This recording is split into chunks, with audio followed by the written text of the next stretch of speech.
I'm so full of Chinese food right now.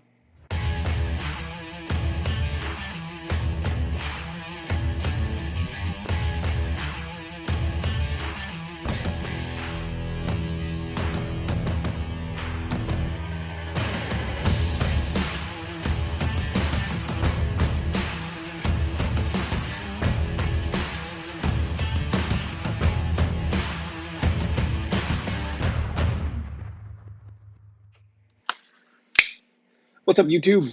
I'm Rogue Juice Recipes. Welcome back to DIY Made Easy. You know the rundown, 35 flavors down in the description of this video. So I've been putting off doing this profile for a really long time. I put things in here intentionally so that I could do this, and I haven't done it yet. And I think that it's about time that I try to tackle it one more time. So the profile that I'm talking about is Orange Dreamsicle. If you don't know, an Orange Dreamsicle is a vanilla orange ice cream treat. It's a little bit like a popsicle, very, very creamy, very, very orange. They're really, really good. But it is really, really hard to recreate it. I have tried so many times, probably have like at least 10 unsuccessful Orange Dreamsicle recipes. I have a couple that, are pretty close, but my biggest issue is that orange, it's super weird for me. So every orange concentrate, no matter what it is, whether it's Capella Sweet Tangerine or Flavora Blood Orange or Flavor West Blood Orange, any of them, they always taste like pixie sticks to me. So like no matter what I do to it, I've tried Capella Juicy Orange, I've tried Inawera Orange, I think I've tried all of them except for Flavor West Ecto Cooler. I need to pick that up. Somebody said that tastes like orange juice. They always end up tasting like pixie sticks to me. I get like a really good orange flavor, but then on the finish, I just have like this powdered candy taste. Does anybody else have that problem with orange? I don't know. Maybe it's just me.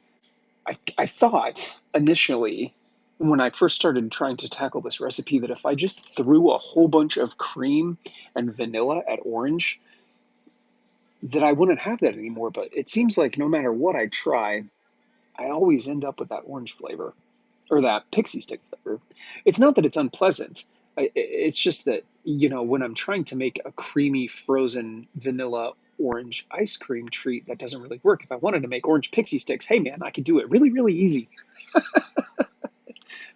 So anyway, we have Flavor West Blood Orange in the DIY Made Easy Season 2 flavor stash.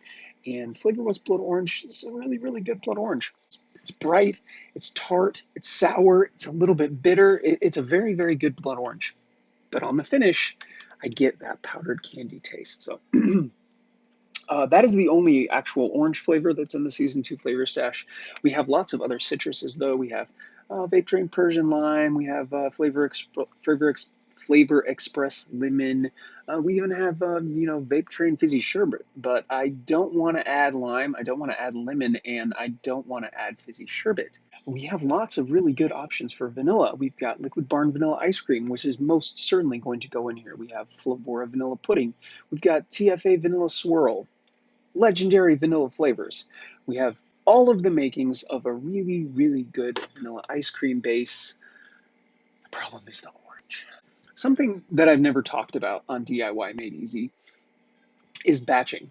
You can batch out your recipes and then you can try them all individually, and it gives you a better idea of the subtle differences, the little complexities, the nuances. Man, blood orange is so fragrant. I just wish that I wish that I could get that juiciness. So I'm sitting here thinking about this, and I have to try something different, something that I've never tried before. So this is a perfect opportunity to apply batching to mixing this recipe up so that I can taste them side by side. So something that a lot of mixers do to make their fruits juicier is add FA Pear. And we have FA Pear in here. FA Pear is just makes fruits really, really juicy. That's what it does. And it doesn't impart a whole lot of pear flavor.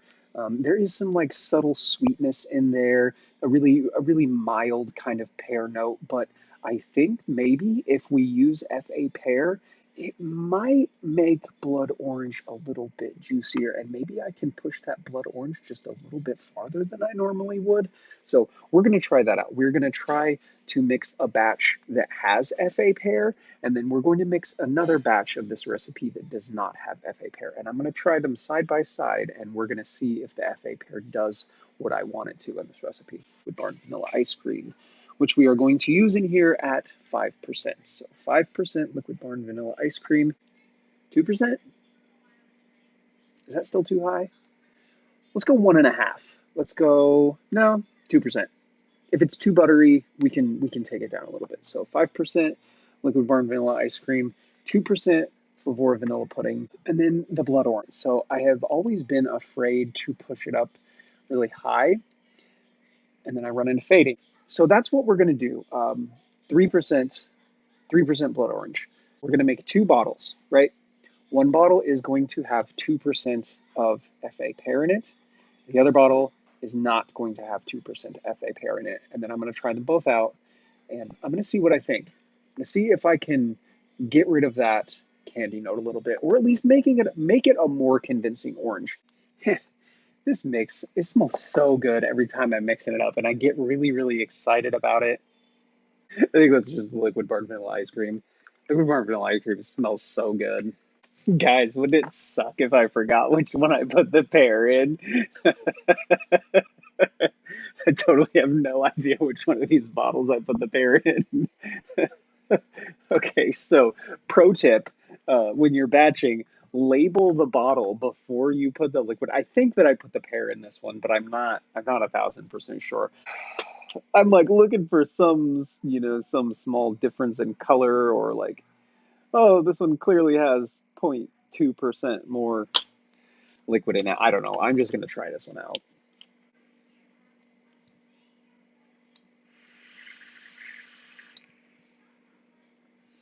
It definitely needs some sweetener in it. I feel like that might be the one that had the pear in it. Of course he would say that. Of course that might be the one that had the pear in it. You know, maybe it wasn't so bad that I don't know which one had the pear in it, because now, you know, I'm talking about like the placebo effect, right? So I try the one that doesn't have pear, and then I try the one that has the pear, and I'm like, oh yeah, that's definitely better, and it's just my mind messing with me. I can't tell the difference. They both tasted exactly the same. I have no idea which one of these has pear. That's pretty good. I'm still getting that kind of, it's like a fuzzy feeling, like you know what a pixie stick is? It's like powdered candy in a straw, and you rip the top of it off, and that was obscene. I'm sorry. I don't know that the pear made it sweeter, but it definitely gave it this kind of, it did what FA Pear does. It gave it this kind of just mild juiciness. I'm going to add 3% more of liquid barn vanilla ice cream. We're going to go up to 8%. I'm just going to throw more vanilla at that blood orange. Upping the vanilla ice cream was a really good call. That's really good. I'm still kind of afraid that the orange is going to fade completely out of there. I kind of wish that I had a second orange that I could supplement that with. I don't even have anything that's orange adjacent.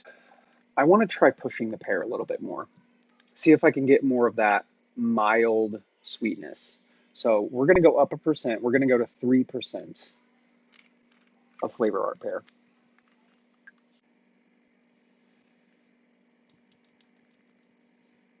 I really want to push that blood orange even higher, but I know that if I do, it's going to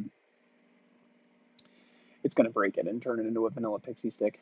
Without a doubt, I get less of the pixie stick from the one that has the pear in it. Without a doubt, I think that if I had another orange to put in here, and I don't know which one. If you know which orange to put in here, let me know. I think if I had another orange to put in here to really push that orange flavor, that this would probably be the closest that I have ever come to nailing down this profile. So I'm super, super pleased. Success. I'm going to call this a success. What did I say? I have 10 unsuccessful Orange Dreamsicle recipes. I'm going to call this one a success. My first one. So, do you have any profiles that have been hard for you to nail down? If you do, you can join my Patreon campaign. Over there, I take requests and I do a video every week where I take one of my patrons' requests and I make a recipe out of it. And I will do my best to try to create that profile for you. $3 a month, unlimited recipe requests. If you can't, that's okay. Don't forget to subscribe to the channel. Make sure you turn notifications on so that I get to annoy you every time I upload a video. Like, comment, and I will definitely see you guys in the next one.